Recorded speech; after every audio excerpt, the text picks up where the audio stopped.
The thermometer outside the Carlson cabin read 47 degrees below zero. And across the Dakota Territory settlement, families huddled around roaring fires that devoured cord after cord of precious wood, yet barely kept frostbite at bay. Inside one small cabin at the edge of town, a 14-year-old boy's strange brick tower radiated steady warmth from a fire that had been lit only twice that day, and the families crowded inside its walls would survive the winter that killed 17 of their neighbors. Before we dive into Henrik's story, let us know where you're watching from, and if tales of frontier ingenuity move you, hit that subscribe button because tomorrow's episode reveals an even more unbelievable invention that changed the American West forever. January 9th, 1884. The cold arrived like nothing the Dakota Territory had ever recorded. Settlers who had survived 5 winters on the prairie would later say they had never felt air that could freeze spit before it hit the ground, never seen their breath crystallize and fall like snow, never watched their water buckets turn solid in less than an hour despite sitting 3 feet from a blazing fire. The thermometer outside Henrik Carlson's cabin showed temperatures that seemed impossible. 45 below zero, 47 below.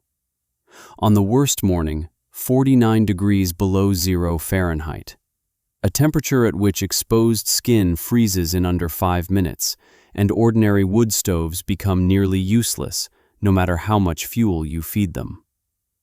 Inside most cabins across the settlement, families burned through their winter wood supply at catastrophic rates. A typical cast iron stove required constant feeding. Every 45 minutes to an hour, someone had to wake up, leave their blankets, open the stove door, and add more split logs. The metal stoves radiated heat intensely, but only while fire actively burned inside them. The moment the flames died down, the thin iron cooled within minutes. Families layered every blanket they owned, wore their coats indoors, and still shivered. Children slept 3 and 4 to a bed. Parents took turns staying awake through the night to maintain fires. Despite these efforts, interior temperatures in most cabins hovered in the high 30s and low 40s. Frostbite was common. Pneumonia spread. By the 3rd week of January, the settlement had lost 17 people, mostly elderly and very young, to the cold. But inside the Carlson cabin, 14-year-old Henrik Carlson and his mother Anna maintained interior temperatures between 65 and 70 degrees Fahrenheit. They burned a fraction of the wood their neighbors used. They lit their fire twice per day, morning and evening, and each burn lasted only 45 minutes. Then they closed the dampers and let the system work exactly as Henrik had designed it. The massive brick structure in the center of their cabin, the contraption that neighbors had mocked throughout the previous summer and fall, absorbed heat from those brief, intense fires and radiated it steadily for 12 to 14 hours. The brick walls stayed warm to the touch. The sleeping bench built into one side remained comfortable enough that Anna could rest there without any blankets at all. The small baking oven compartment stayed hot enough to cook bread 8 hours after the fire had gone out. When neighbors began appearing at their door, desperate and freezing, Henrik and Anna made room. First came the Johnsons with their 3 children, then the widow Larson, then the Schmidts and the Andersons. By the peak of the freeze, 11 people crowded into the small cabin, and the masonry stove kept them all warm while families in larger cabins with conventional stoves continued to suffer despite burning 5 times as much wood. Henrik Carlson had arrived in the Dakota Territory with his parents and younger sister in the spring of 1879. His father Lars had purchased a homestead claim, 160 acres of prairie grass and possibility, located 6 miles west of what would eventually become the town of Brookings. The family was Swedish, part of the massive Scandinavian immigration wave that populated the northern plains throughout the 1870s and 80s. Lars had been a carpenter in Stockholm. He knew how to work wood, how to build furniture, how to frame structures. but he knew nothing about farming, nothing about prairie survival, and nothing about the brutal extremes of Dakota winter. The first winter, 1879 to 1880, tested them but remained survivable. The family lived in a dugout carved into a hillside, its earth walls providing insulation that kept them reasonably warm. Lars spent that winter building a proper cabin for the following year. He used cottonwood logs from the creek bottom, standard construction methods, and a cast-iron stove purchased from the general store in Brookings. The stove was typical frontier equipment, a box made from quarter-inch iron plate with a flat cooking surface on top, a front door for loading fuel, and a 6-inch stovepipe that vented through the roof. It cost Lars $18, a significant portion of his savings, but it was considered essential equipment. Every family had one. The second winter, 1880 to 1881, was harder. Temperatures dropped lower. Snowfall was heavier. The family burned through their wood supply faster than Lars had anticipated. By February, they were burning dried buffalo chips and twisted prairie grass, anything that would produce heat. The cabin never felt truly warm. Henrik, then 10 years old, remembered his mother crying one morning because the water in the bucket beside the stove had frozen solid overnight despite the fire burning continuously. He remembered his little sister Karina, then 6 years old, developing a cough that lasted 3 months. He remembered his father's frustration and worry as their fuel ran low and the cold showed no signs of breaking. But the third winter, 1881 to 1882, nearly killed them. November started cold and stayed cold. December brought a blizzard that lasted 4 days and buried the cabin to the windowsills. January was relentless. The cast-iron stove consumed wood at a devastating rate, and even then the cabin stayed barely above freezing. Lars developed pneumonia in early February. Anna nursed him as best she could, but without proper medicine and with indoor temperatures that never rose above 40 degrees, his condition worsened. He died on February 18, 1882, at age 37. The official cause listed on the death certificate was pneumonia, but everyone knew the real killer was cold. Henrik turned 12 that spring. He became the man of the household, responsible for helping his mother maintain the farm and protect his younger sister. And he became obsessed with a single question that would consume him for the next 18 months. Why did staying warm require so much wood? Henrik had memories from before they left Sweden, fragments from when he was 7 and 8 years old. He remembered his grandfather's house in the countryside outside Stockholm, a sturdy wooden structure that stayed warm all winter despite Sweden's harsh climate. What he remembered most clearly was the kakaloon, the tall ceramic-tiled stove that dominated the main room. It stood nearly 8 feet high, covered in glazed tiles decorated with blue patterns. His grandfather would build a fire in it once in the morning and once in the evening, hot fires that roared for less than an hour. Then he would close the iron door and adjust some mechanism that Henrik didn't understand. The stove would stay warm all day and all night. Henrik remembered touching the tiles, feeling heat radiating from the ceramic surface hours after the fire had gone out. After his father's death, those memories returned with new significance.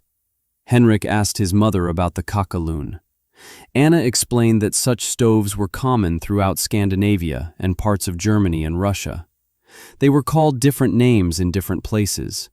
Kakaloon in Sweden, Kachelofen in Germany, Gruzovik in Russia. But the principle was the same: massive stoves built from brick or ceramic tile with complicated internal passages that captured heat from the fire and stored it in the masonry. The thick walls absorbed thermal energy and released it slowly over many hours. One firing could warm a house for an entire day. Henrik asked why nobody built such stoves in Dakota. Anna didn't have a good answer. She supposed that Americans had their own ways of doing things, that the cast iron stoves were cheaper and easier to install, that perhaps the settlers didn't know about European heating methods. But Henrik couldn't let go of the question. His father had died because they couldn't keep their cabin warm enough. Other families faced the same struggle every winter. Wood was increasingly scarce on the prairie. Settlers had already harvested most of the cottonwood from the creek bottoms. People were hauling timber from 15 and 20 miles away. Each winter became more desperate as fuel supplies diminished and the work required to obtain wood increased. During the summer of 1882, Henrik began asking questions around the settlement. He spoke with other Scandinavian families, asking if they remembered the old heating methods from their home countries. Most did. The Johnsons remembered a similar stove in their village in Norway. The Andersons recalled their grandmother's tiled stove in Denmark. But none of them had built such a stove in America.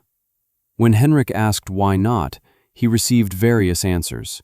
Too complicated, too expensive, too difficult without skilled masons. Nobody knows how to build them properly. The cast iron stoves work well enough, we manage. But Henrik thought about his father, dead at 37. He thought about the widow Larson, who had lost her husband and oldest son during the previous winter. He thought about the Schmidt's baby daughter, buried in the spring after dying from pneumonia in February. Managing wasn't good enough. There had to be a better way, and Henrik believed he knew what it was. Henrik spent the late summer and fall of 1882 studying fire and heat. He paid attention to how their cast iron stove worked, noting its limitations. The iron heated quickly, but cooled just as fast. The fire consumed wood at a rapid rate because the design prioritized immediate heat output over efficiency. The hot gases from combustion went straight up the stovepipe and out through the roof, wasting most of their energy. Henrik estimated that perhaps 20% of the heat generated by burning wood actually warmed their cabin. The rest escaped up the chimney. He observed other heating sources. Their outdoor baking oven, a simple dome made from clay and stones, retained heat far better than the iron stove. His mother would build a fire inside it, let the fire burn down to coals, sweep out the coals, and then the clay dome would stay hot enough to bake bread for 3 or 4 hours. The principle was obvious: mass stored heat. The heavier and denser the material, the more heat it could absorb, and the longer it would take to cool down. Iron was dense but thin. The walls of their stove were only a 1/4 inch thick. Clay and brick were thicker, much thicker, and though they took longer to heat up, they also took much longer to cool down. Henrik began sketching designs in a notebook he made from brown paper. He drew tall, rectangular structures, trying to remember the shape of his grandfather's kakelung. He drew internal passages, attempting to logic out how the hot smoke must travel through the stove before exiting. His reasoning was straightforward. If the hot gases from the fire could be forced to travel a longer path through the stove, passing through multiple chambers and channels before reaching the chimney, they would transfer more of their heat to the surrounding masonry. The longer the path, the more heat transfer. The more heat transferred to the brick, the less heat wasted up the chimney. He shared his drawings with his mother. Anna was skeptical but not dismissive. She worried about the cost, about the difficulty of construction, about whether Henrik truly understood what he was attempting. But she also remembered Sweden, remembered being warm in winter without constantly feeding fires, and she trusted her son's intelligence. Henrik had always been clever with his hands, good at figuring out how things worked. If he believed he could build such a stove, she would support the attempt. When Henrik showed his drawings to neighbors, the response was less encouraging. The Johnsons thought it was an interesting idea, but impractical. Who would build it? Henrik was only 12 years old. He had no masonry experience. The Schmidts were openly dismissive. They called it a fool's dream, said the boy should focus on learning proper farm work instead of wasting time with elaborate fantasies. The general store owner in Brookings laughed when Henrik asked about purchasing fire brick, told him he was too young to understand that cast iron stoves were superior, and refused to special order materials for such a foolish project. The mockery only strengthened Henrik's determination. Throughout the winter of 1882 to 1883, while feeding their inadequate cast iron stove every hour and shivering through another brutal Dakota cold season, he refined his plans. He read everything he could find about masonry and heat. The Brookings Library, housed in a single room above the general store, had exactly 3 books that proved useful. One was a manual on bricklaying techniques. Another was a European architectural text that included a brief section on ceramic stoves. The third was a scientific treatise on thermodynamics that Henrik only partially understood, but that confirmed his intuition about thermal mass and heat retention. He learned that different materials had different heat capacities, their ability to absorb and store thermal energy. Brick and stone had high heat capacity. Iron had relatively low heat capacity. Water had very high heat capacity, which explained why some European stoves included water reservoirs that stayed hot for extended periods. He learned about conduction, convection, and radiation, the 3 methods by which heat transferred from one place to another. He learned that smoke from wood fires contained unburned gases that would ignite if given enough oxygen and heat, and that capturing this secondary combustion could significantly increase efficiency. By spring of 1883, Henrik had detailed plans. His stove would stand 6 feet tall and measure 4 feet wide by 3 feet deep. The walls would be double brick thickness, approximately 8 inches, providing substantial thermal mass. The interior would contain 3 main chambers. The primary firebox at the bottom, where wood would burn hot and fast. A secondary combustion chamber directly above it, where the hot gases would ignite and burn more completely, and a series of channels that would force the exhaust gases to travel horizontally and vertically through the brick structure before finally exiting through a chimney at the back. He planned additional features based on his mother's needs. A small baking oven with its own door, positioned where the retained heat would keep it at useful temperatures throughout the day. A flat surface on top suitable for keeping pots warm. A bench along one side, hollow underneath so hot air could circulate through it, creating a warm place to sit or sleep. And a small reservoir for water, positioned where it would stay hot enough for washing and cooking without requiring a separate fire. The design was ambitious, perhaps too ambitious for a 13-year-old boy with no masonry training. But Henrik had spent an entire winter thinking through every detail, considering every problem, working out solutions. He knew the proportions had to be correct.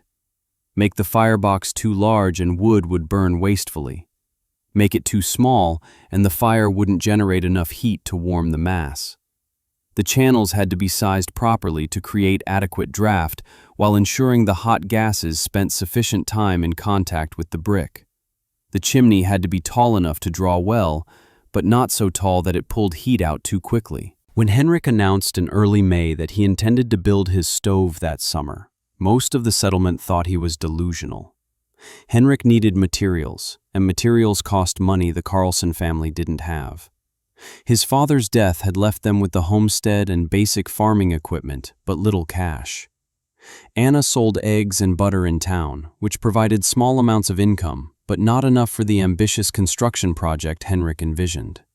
He needed fire brick for the firebox, regular brick for the main structure, clay for mortar, iron hardware for doors and dampers, and various other supplies. He estimated the total cost at somewhere between $35 and $40, a staggering sum for a widow and her 2 children. So Henrik worked. He was 13 years old that spring and summer, wiry and strong from farm labor, and he hired himself out to anyone who would pay. He helped the Johnsons build a new barn, earning 50 cents per day for 10 days of work. He dug a well for a family newly arrived from Iowa. back-breaking labor that paid 75 cents per day for 12 days. He hauled rocks from fields for various farmers, clearing land for planting, earning $1 for each full wagon load delivered. By late June, he had saved $17. Anna contributed what she could from her egg and butter sales, adding another $8 to the fund. Still short, Henrik made a decision that neighbors considered either brave or foolish. He sold their cast iron stove, the stove that had barely kept them alive through 3 winters, the stove his father had purchased for $18 5 years earlier. Henrik sold to a newly arrived family for $12. The buyer thought he was getting an excellent deal. The neighbors thought Henrik had lost his mind. If his masonry stove didn't work, the Carlson family would face winter with no heat source at all. With $37 in hand, Henrik made his purchases. The general store owner in Brookings, still skeptical but willing to take the boys' money, special ordered 200 fire bricks from Sioux Falls at 8 cents each, costing Henrik $16. Regular bricks were cheaper, manufactured locally. Henrik purchased 600 standard bricks at 3 cents each, another $18. He bought 20 pounds of powdered clay for mortar at 15 cents per pound. He found a blacksmith willing to fabricate custom iron doors and a damper system for $2.50.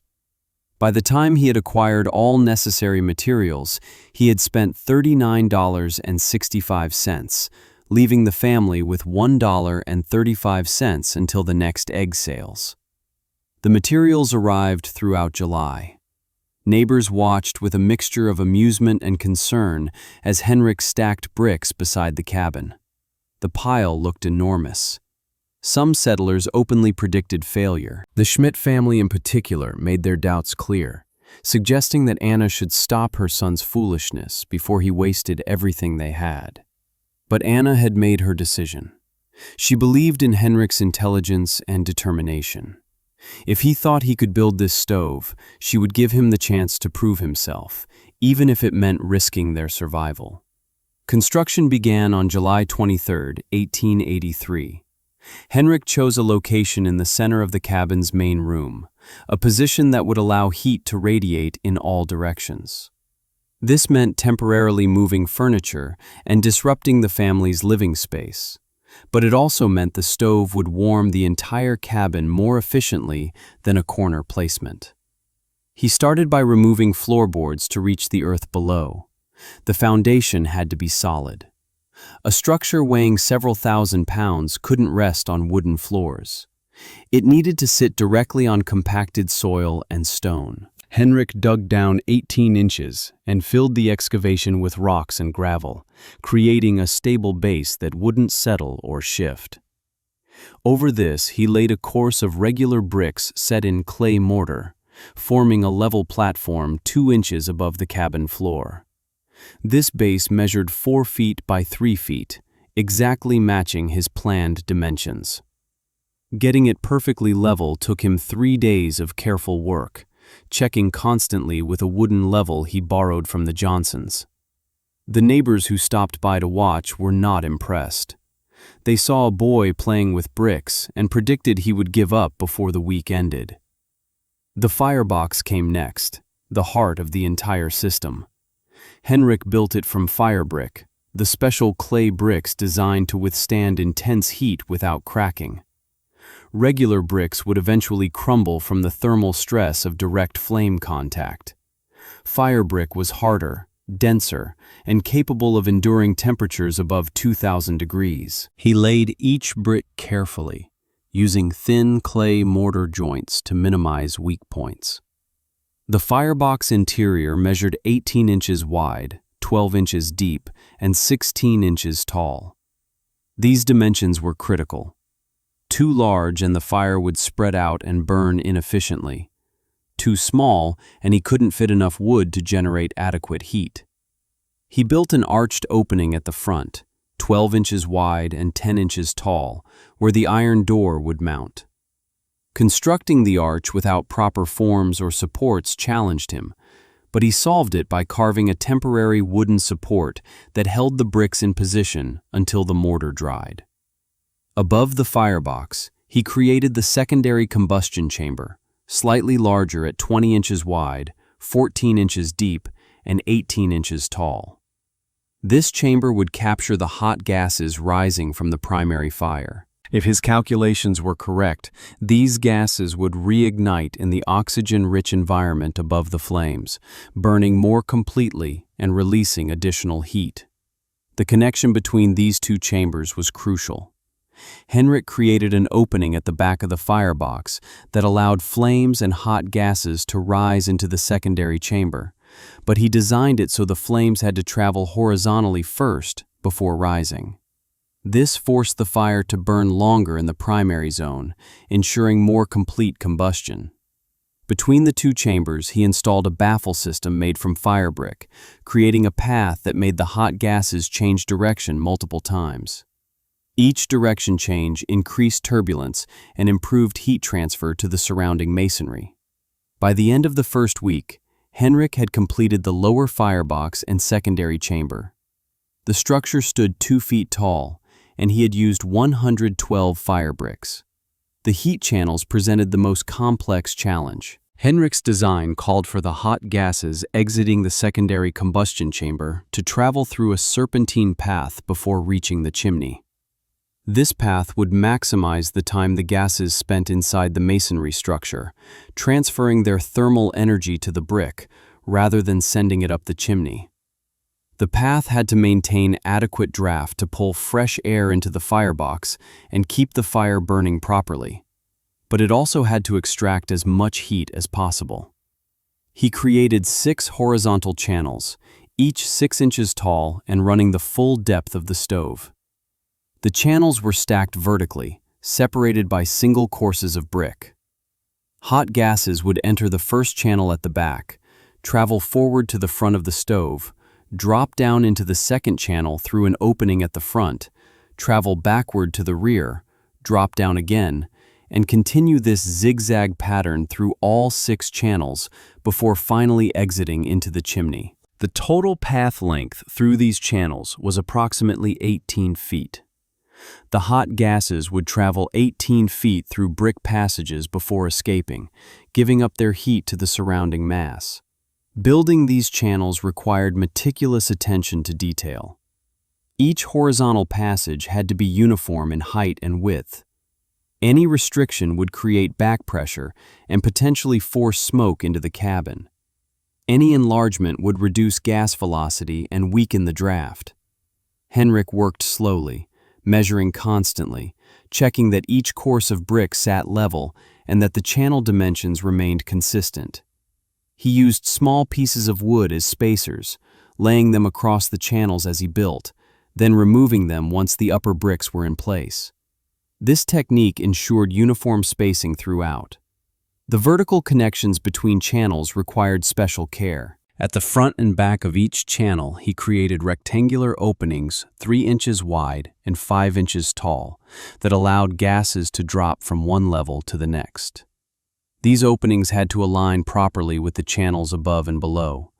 A misalignment of even half an inch could disrupt the flow pattern and reduce efficiency. Henrik marked the position of each opening with charcoal before laying the bricks, double-checking his measurements against his drawings. As the channel structure grew taller, the work became more difficult. Henrik had to stand on a wooden crate to reach the upper courses. His arms ached from lifting bricks overhead. His fingers were raw from handling the rough brick surfaces. The clay mortar dried his skin and created painful cracks across his palms.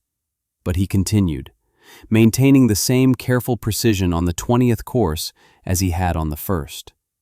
By mid-August, the channel system was complete, standing 5 feet tall and containing nearly 400 bricks. The structure was beginning to look like something substantial, and the mockery from neighbors had mostly stopped. Now they watched with skepticism rather than amusement, wondering if perhaps the boy actually knew what he was doing. The next phase would add the functional elements that would make the stove useful for daily living, not just heating. Henrik had designed his stove to serve multiple purposes beyond simple space heating. His mother needed to cook, to bake bread, to heat water for washing and cleaning. In most frontier cabins, these tasks required separate fires or elaborate arrangements around the single cast-iron stove. Henrik intended to integrate everything into one system, using the captured heat efficiently for various household needs. The first addition was the baking oven, positioned on the left side of the stove at a height of 3 feet, convenient for his mother to use without excessive bending. He created a cavity 18 inches wide, 16 inches deep, and 12 inches tall, lined with fire brick to protect the contents from direct flame contact. The oven connected to the heat channel system through carefully placed openings that allowed hot air to circulate through it. The positioning was critical. Too close to the firebox and the oven would become too hot, burning food. Too far away and it wouldn't retain enough heat to be useful. Henrik placed it adjacent to the third heat channel, where temperatures would stabilize at approximately 400 to 450 degrees Fahrenheit during the hours after firing. This was ideal for baking bread, roasting meat, or keeping food warm. The oven door presented a challenge. Henrik needed an airtight seal to prevent heat loss, but he also needed the door to be easily removable for cleaning and food access. The blacksmith had fabricated a cast-iron door with a simple latch mechanism, but creating a proper seal required careful masonry work around the opening. Henrik built a beveled frame, making the opening slightly smaller at the back than at the front. The door, also beveled to match, would wedge into this frame when closed, creating a tight seal without requiring complicated hardware. On the right side of the stove, at the same height as the baking oven, Henrik built the water reservoir. This was a rectangular cavity, 10 inches wide, 8 inches deep, and 14 inches tall, lined with brick and designed to hold approximately 4 gallons of water. He positioned it adjacent to the fourth heat channel, where temperatures would keep water hot but not boiling. His mother could dip out hot water throughout the day without maintaining a separate fire. The reservoir had no door, just an open top that allowed easy access with a ladle or dipper. Above the heat channels, Henrik created a flat surface using overlapping bricks that covered the entire top of the stove. This surface, standing 6 feet above the floor, would serve as a warming shelf where pots could be kept hot or dishes could be preheated. The brick surface would retain heat well and provide a large, useful area for kitchen work. Around the perimeter, he built a small raised edge, a single course of bricks laid on edge to prevent pots from sliding off. The final major feature was the sleeping bench, built along the front right side of the stove. This was a traditional element in Scandinavian masonry stoves, a warm place to sit or sleep during cold weather. The sleeping bench extended 3 feet out from the main body of the stove and ran 5 feet along its length, creating a platform at a height of 2 feet above the floor. Henrik built it as a hollow structure, a brick shell with an interior cavity connected to the heat channel system through openings at the base. Hot air from the lower channels would rise through this cavity, warming the brick platform from below. The top surface would stay comfortably warm, but not dangerously hot, ideal for sitting during the day or sleeping at night when the cabin's ambient temperature dropped. Constructing the bench required nearly 80 additional bricks and careful structural planning. The platform had to support significant weight, potentially 2 or 3 people sleeping on it simultaneously, so Henrik built internal brick supports every 12 inches. These supports rose from the floor to the underside of the platform, creating a strong foundation. Between the supports, the hollow spaces allowed hot air circulation. The top of the bench was flat and smooth, made from bricks laid tightly together with thin mortar joints. Henrik spent extra time grinding down any high spots or rough edges that might be uncomfortable. The chimney was the final structural element, and its design was as important as any other part of the system. Henrik needed adequate draft to pull air through the firebox and channels, but he didn't want excessive draft that would pull heat out before it transferred to the masonry. He built the chimney from regular bricks, creating a vertical flue 6 inches by 6 inches in interior dimension. This size provided enough cross-sectional area for the volume of gases his firebox would produce without creating so much draft that it would waste heat. The chimney rose from the back of the stove, connecting to the exit point of the final heat channel. Henrik built it straight up through the roof, adding a total of 14 feet of height above the stove's top surface. This created sufficient draft while allowing the heat to spend maximum time in the horizontal channels before rising through the chimney. Where the chimney penetrated the roof, Henrik had to work carefully to maintain weatherproofing. He built a sheet metal collar that fit around the bricks and overlapped with the roof boards, then sealed all gaps with clay and tar to prevent leaks. Inside the chimney, at the point where it connected to the final heat channel, Henrik installed the damper system. This was a flat piece of iron that could rotate on a central axis, controlled by a lever that extended through the brick to the exterior. When fully open, the damper allowed unrestricted gas flow. When partially closed, it created back pressure that slowed the gas movement through the channels, increasing heat extraction. When fully closed, it sealed the chimney completely, preventing any heat loss through the stack between firings. The damper was perhaps the most important control element in the entire system, allowing Henrik to fine-tune the stove's performance. By the last week of August, the masonry work was complete. The structure stood 6 feet tall, weighed approximately 3,000 pounds, and had consumed all 600 regular bricks, plus 187 fire bricks. The masonry had to cure before Henrik could risk firing the stove. The clay mortar needed time to dry and harden, a process that would take at least 2 weeks in the warm August weather. Rushing this step could cause cracks or structural failure when the heat expanded the bricks. Henrik waited impatiently, checking the mortar joints daily, pressing his fingernail into the clay to test its hardness. By September 10th, he judged it ready for the first test fire. He started small and cautious.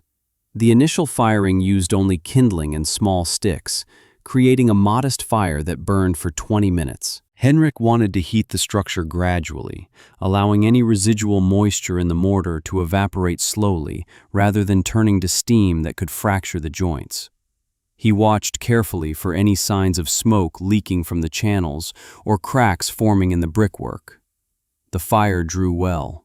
Smoke rose cleanly up the chimney with no backflow into the cabin. When he closed the firebox door and adjusted the damper to half position, the draft continued steady and controlled. After the fire burned down, Henrik monitored the cooling. He placed his hands on various parts of the stove, feeling how the heat distributed through the structure. The firebox area was hot enough that he could only touch it briefly. The secondary chamber above was nearly as hot.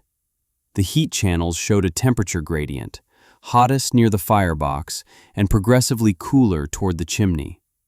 The baking oven felt warm, not hot, which was promising. The water reservoir had barely warmed at all from such a small fire. The sleeping bench was pleasantly warm to the touch. Over the next week, Henrik conducted progressively larger test fires, increasing the amount of wood and the duration of burning. Each test provided information about how the stove behaved. He learned that the optimal fire burned hot and fast rather than low and slow. A fire built from dry split wood, stacked loosely to allow air circulation, burned intensely for 30 to 45 minutes and heated the mass more effectively than a smoldering fire that lasted hours. He learned that closing the damper too soon, while flames still actively burned, created smoke problems. But closing it after the flames died down, when only glowing coals remained, worked perfectly.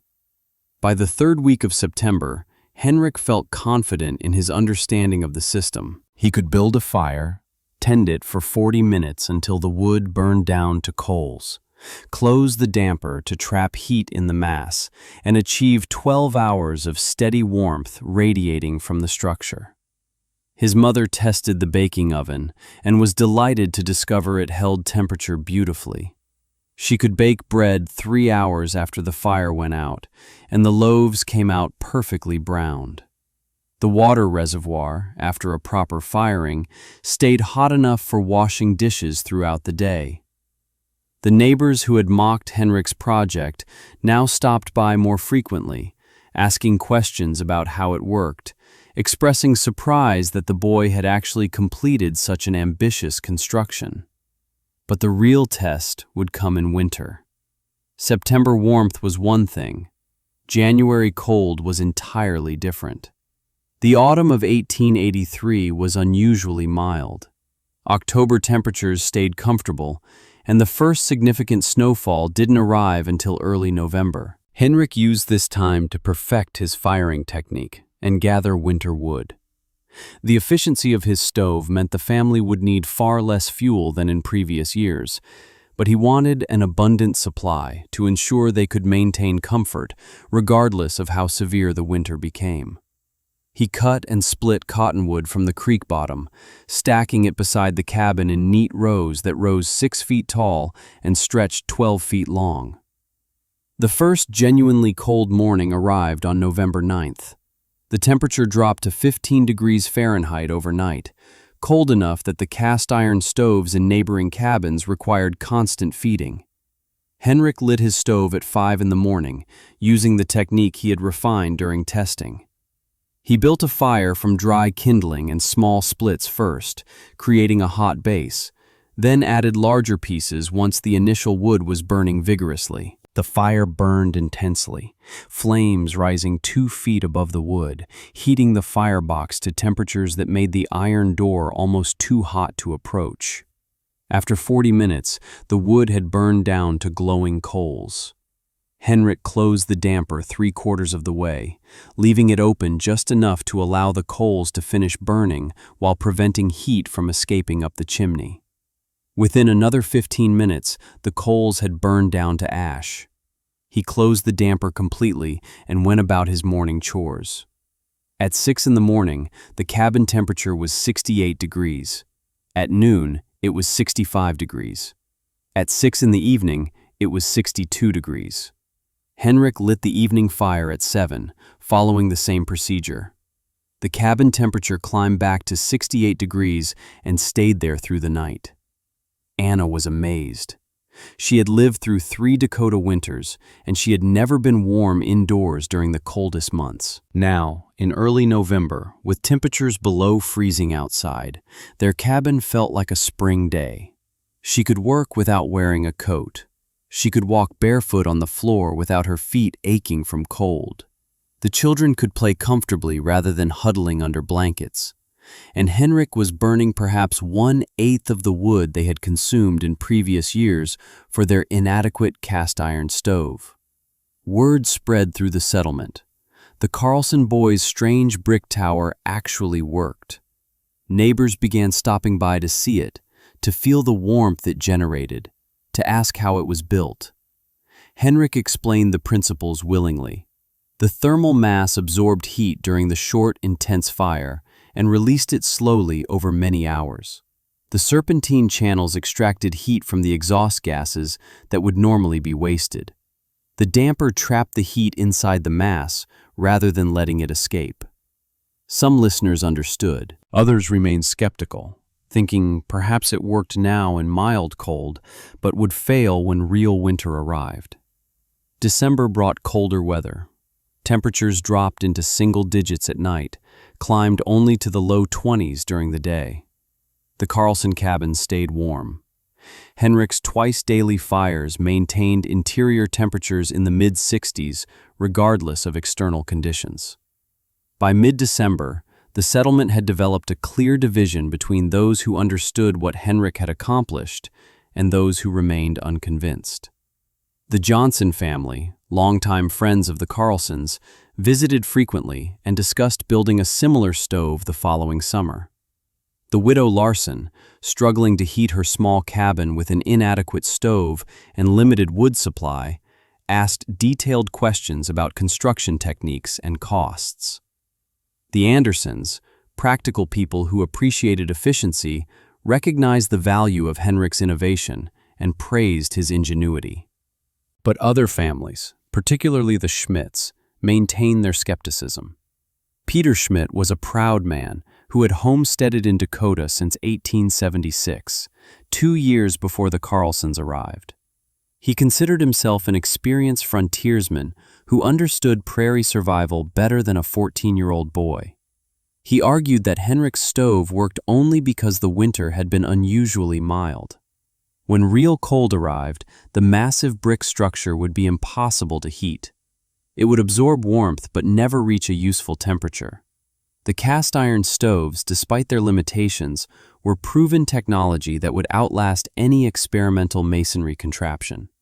Schmidt's arguments found support among other settlers who were either too proud to admit a child had solved a problem they had accepted as unsolvable, or too poor to afford building their own masonry stoves even if they wanted to. The division created social tension in the small settlement. Some families openly admired Henrik's achievement. Others dismissed it or waited for vindication of their skepticism. By Christmas, the community was quietly split between believers and doubters. The weather through late December and early January remained cold but manageable. Temperatures ranged from 5 above zero to 25 above zero, typical winter conditions that tested heating systems but didn't create genuine survival challenges. The Carlson stove continued performing flawlessly. Henrik's wood supply, which would have been exhausted by mid-January in previous years, remained more than 3/4 full. Anna baked bread regularly in the oven, delighting in its consistent temperature and fuel efficiency. Young Karina, now 8 years old, spent evenings sitting on the warm sleeping bench, reading by lamplight in comfort that would have been impossible in winters past. But on January 5, 1884, the weather changed. A massive Arctic air mass moved south from Canada, bringing temperatures that the Dakota Territory had rarely experienced. The thermometer outside the Carlson cabin, which Henrik checked every morning, dropped from 18 above zero on January 4th to 2 below zero on January 5th. The next morning, it read 12 below. By January 7th, it showed 28 below zero. And on January 8th, the temperature fell to 37 degrees below zero Fahrenheit, colder than anyone in the settlement could remember experiencing. The cast iron stoves that had seemed adequate during normal winter conditions became dangerously insufficient. Families fed their stoves constantly, burning through wood supplies at catastrophic rates, yet interior temperatures in most cabins barely reached 40 degrees. The thin iron walls radiated heat quickly, but also lost it just as fast to the brutal cold surrounding them. Children developed frostbite on fingers and toes despite staying indoors. The elderly suffered terribly. January 9, 1884, brought the coldest morning the Dakota Territory had recorded in the 12 years since weather observations began. The thermometer outside Henrik's cabin showed 47 degrees below zero Fahrenheit at dawn. The air was so cold it hurt to breathe. Moisture from exhaled breath froze instantly, creating tiny crystals that fell like snow. Any exposed skin developed frostbite within 3 to 4 minutes. The settlement essentially shut down.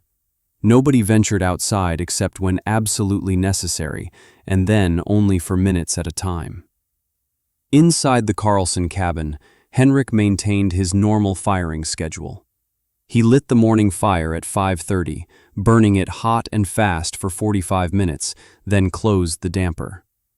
The cabin temperature at dawn had been 58 degrees, cooler than usual because the extreme outside temperature pulled heat through every tiny gap in the walls and around the door and window. By 7 in the morning, after the fire had heated the masonry mass, the interior temperature climbed to 66 degrees.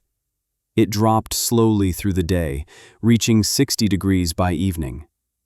Henrik lit his second fire at 7 in the evening, bringing the temperature back up to 66 degrees for the night. The family was comfortable. Not warm enough to forget winter existed, but comfortable enough to work, eat, and sleep normally. Anna cooked breakfast on the warming surface atop the stove. Karina did her schoolwork at the table without needing to wear mittens. Henrik sat at the table after evening chores, sketching plans for a barn he hoped to build in the spring. This was not survival. This was living. Meanwhile, in cabins across the settlement, families struggled desperately. The Johnson family burned through half a cord of wood in 24 hours, feeding their cast-iron stove every 45 minutes through the night. Despite this, their cabin never reached 45 degrees. Martha Johnson wrapped her 3 children in every blanket they owned and held them close through the night, terrified that they might freeze despite being indoors. John Johnson stayed awake all night, feeding the stove, checking on his family, burning furniture when the wood ran low. The Schmidt family faced even worse conditions.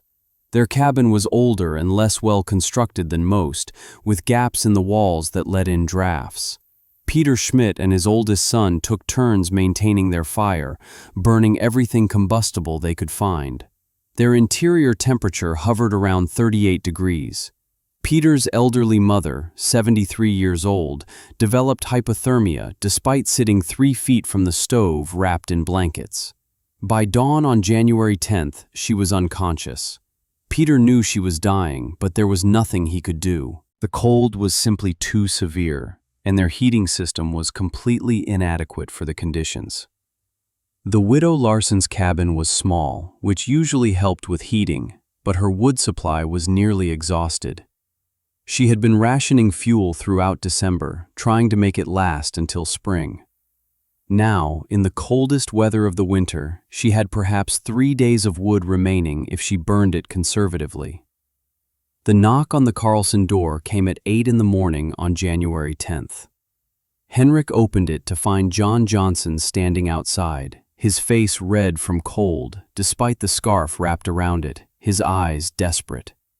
He had walked the quarter-mile from his cabin through air cold enough to kill, and he needed help immediately. His youngest daughter, 3-year-old Emma, was showing signs of severe hypothermia. Her lips were blue, her skin was cold to the touch, and she had stopped shivering. Martha was terrified, and John knew that if they couldn't get the child warm quickly, she would die. Anna didn't hesitate. She told John to bring his entire family immediately. Henrik ran to help, carrying Emma himself because the child was too weak to walk. They brought her directly to the sleeping bench, wrapping her in blankets against the warm brick surface. Anna heated water from the reservoir and made warm broth, coaxing small sips into the child. Within an hour, Emma's color began returning. Within 2 hours, she was sleeping peacefully, her body temperature rising back to normal. The Carlsons' masonry stove had saved her life. The Johnson family stayed. Anna made it clear they were welcome for as long as the cold lasted. The cabin was crowded with 7 people instead of 3, but it was warm, and that was all that mattered. John tried to maintain his own cabin's fire, walking back twice a day to add wood, but by the 3rd day he admitted defeat. The effort of keeping 2 fires going in such extreme cold was unsustainable. He let his cast-iron stove go out and moved his family's essential belongings to the Carlson cabin. On January 11th, the widow Larson appeared at the door, trembling from cold and close to tears. Her wood was gone. Her cabin had dropped below freezing overnight, despite burning every scrap of fuel she had. She was 71 years old, living alone, and she knew she wouldn't survive another night in those conditions. Anna welcomed her without question, giving up her own bed so the elderly woman could sleep in the warmest spot in the cabin. The next afternoon, the Anderson family arrived. They had been managing in their cabin, burning through their wood supply rapidly but maintaining tolerable temperatures. But that morning, Jacob Anderson had injured his hand badly while splitting frozen wood in the brutal cold. The axe had glanced off a frozen log and struck his left hand, cutting deep into his palm and 2 fingers. The wound needed care, and his wife Sarah knew they couldn't manage alone, with Jacob unable to work and their fuel running low. They brought their 2 daughters, ages 9 and 6, and moved into the increasingly crowded Carlson cabin. By January 13th, 11 people lived in the small cabin designed for 3. They slept in shifts, some on the floor, some on the sleeping bench, some in chairs. Privacy was impossible. Tensions ran high at times, but everyone was warm, everyone was fed from the communal supplies, and everyone was alive. Meanwhile, across the settlement, the catastrophe was unfolding. Peter Schmidt's mother died on January 11th at 4 a.m. She simply stopped breathing, her body unable to maintain core temperature in the desperately cold cabin. Peter wrapped her body in blankets and placed it in the lean-to attached to his cabin, where it would stay frozen until the ground thawed enough for burial in the spring. 2 days later, on January 13th, the elderly father of a family named Gustafson died in his sleep, hypothermia claiming another victim. On January 14th, a 4-month-old infant in the Henderson family died. The parents had done everything possible, keeping the baby wrapped against their own bodies for warmth, but it wasn't enough. The deaths continued through the 3rd week of January. An elderly couple, the Nortons, died together on January 16th, found frozen in their cabin by neighbors who came to check on them. A trapper living alone 3 miles from the main settlement was discovered dead on January 18th. His cabin littered with burned furniture where he had desperately tried to stay warm after his wood ran out. By January 20th, the settlement had lost 17 people to the cold, and dozens more were suffering from frostbite, hypothermia symptoms, or pneumonia brought on by prolonged exposure to inadequate indoor temperatures. The Carlson cabin remained an island of safety.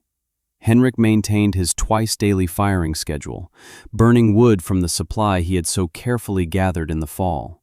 The stove never faltered. The 11 people crowded inside stayed warm and healthy. Anna organized the group efficiently, assigning tasks and managing the limited space. The women cooked together, using the baking oven and warming surface to prepare meals for everyone. The children, initially excited by the unusual situation, adapted to the crowded conditions and helped however they could. John Johnson, watching his family survive while neighbors died, began taking detailed notes on Henrik's stove design. He sketched the structure from every angle, measured the dimensions, asked Henrik endless questions about the construction process and the principles behind it. Jacob Anderson, despite his injured hand, did the same. Both men were determined to build similar stoves for their own families before the next winter. They understood now, with absolute clarity, that the difference between Henrik's innovation and the standard cast-iron stoves was the difference between life and death. Even Peter Schmidt, proud and stubborn, was forced to acknowledge reality. On January 21st, with his wood supply critically low and his cabin barely maintaining 35 degrees despite constant fires, he swallowed his pride and came to the Carlson cabin. He stood in the doorway, hat in his hands, and asked if there was room for his family. Anna looked at Henrik, who nodded without hesitation. The Schmidts brought their remaining supplies and moved in, bringing the total occupancy to 15 people in a cabin built for 3. It was cramped beyond reason, but nobody complained. The masonry stove, heating its massive brick mass twice a day, kept them all alive while families in larger cabins with conventional stoves froze to death. The extreme cold finally broke on January 26th. The temperature rose to 10 below zero, which felt almost warm after weeks of conditions 30 and 40 degrees colder. By January 29th, it was above zero for the first time since January 4th. The families sheltering in the Carlson cabin began returning to their own homes, carrying memories of the warmth that had saved them and determination to build their own masonry stoves before the next winter arrived. The settlement spent February recovering and burying the dead. 17 graves were dug as soon as the ground thawed enough to break with picks and shovels. The community held a memorial service on February 15th, acknowledging the tragedy and counting themselves fortunate that the death toll hadn't been higher. Everyone understood that without the Carlson cabin providing refuge, more would have died. Henrik's stove had directly saved 11 lives and indirectly saved others by providing an example of what was possible. In March, as spring approached and outdoor work became feasible again, 7 families approached Henrik with requests. They wanted him to help them build masonry stoves. Some offered to pay him. Others offered to trade labor or goods. Henrik, now 14 years old and recognized throughout the settlement as something of an engineering prodigy, agreed to help anyone who asked. He couldn't build 7 stoves himself, but he could teach the principles, provide guidance, and share his design. Throughout the spring and summer of 1884, masonry stove construction became the settlement's primary project. John Johnson built the first one, following Henrik's design closely and consulting with him weekly. Jacob Anderson built the second, incorporating a few modifications based on his family's specific needs. The Schmidts built the third, with Peter humbly asking Henrik for advice at every stage. By autumn, 7 families had functioning masonry stoves. Each one was slightly different, adapted to individual cabin layouts and family requirements, but all followed the same basic principles Henrik had discovered. Thermal mass for heat storage, serpentine channels for heat extraction, damper control for efficiency, and twice-daily hot fires instead of constant smoldering. The winter of 1884 to 1885 was severe, but not as extreme as the previous year. Temperatures dropped below zero frequently, but never reached the deadly levels of the Great Freeze. The 7 families with masonry stoves stayed warm and comfortable, burning a fraction of the wood that families with cast iron stoves consumed. The contrast was so obvious, the advantage so clear, that the following spring, another 12 families built masonry stoves. By 1886, more than half the settlement's homes featured the innovation that had started with a 13-year-old boy's determination to solve a problem that had killed his father. The technique spread beyond the immediate settlement. Travelers and new settlers heard about the efficient heating systems and carried the knowledge to other communities. Written descriptions appeared in territorial newspapers. By the end of the 1880s, masonry stoves based on Henrik's design were being built throughout the Dakota Territory and into Minnesota, Montana, and Nebraska. Henrik Carlson lived a long life, dying in 1943 at age 73. He never left the Dakota Territory, which became the state of South Dakota in 1889. He married in 1892 to a woman named Ingrid Swenson, daughter of another Swedish immigrant family. They had 6 children, 14 grandchildren, and by the time of Henrik's death, 9 great-grandchildren. He made his living as a mason, building not just heating stoves but entire structures, barns, schoolhouses, and eventually the brick courthouse in Brookings that still stands today. But his legacy was the heating innovation he created at age 13. Historians estimate that Henrik's masonry stove design and the variations it inspired saved dozens of lives in the years following the Great Freeze of 1883. Exact numbers are impossible to determine because survival rarely generates written records. But documented accounts from the period reference multiple instances of families weathering severe cold, specifically because their masonry stoves maintained adequate heat when conventional iron stoves failed. The technical achievement was remarkable for someone so young and without formal training. Henrik had intuitively grasped principles of thermodynamics and heat transfer that university-trained engineers of his era were just beginning to formalize. The concept of thermal mass, the understanding that different materials store heat at different rates, the recognition that exhaust gases contain recoverable energy.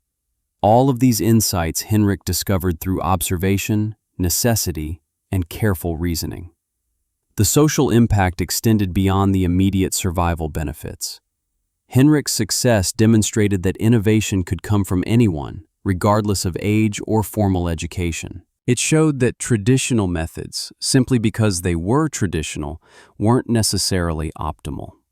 It proved that observing, questioning, and thinking carefully about problems could yield solutions that experts had overlooked or dismissed.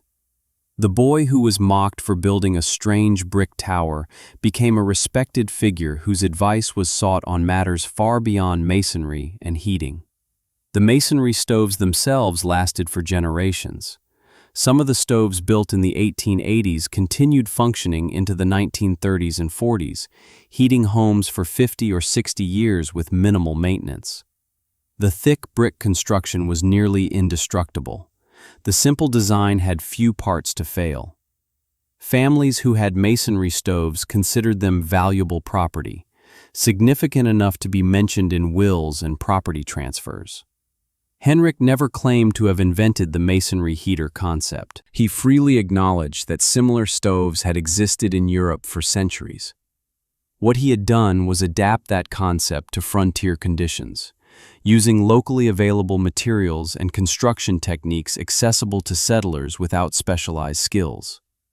He had taken an old idea and made it practical for a new environment. That act of adaptation, driven by personal tragedy and youthful determination, changed how people survived on the northern plains. The story of Henrik Karlsson and his impossible stove reminds us that the most valuable innovations often aren't entirely new ideas, but rather forgotten wisdom rediscovered and applied to new circumstances. Sometimes survival depends not on inventing something revolutionary, but on remembering something old and building it properly.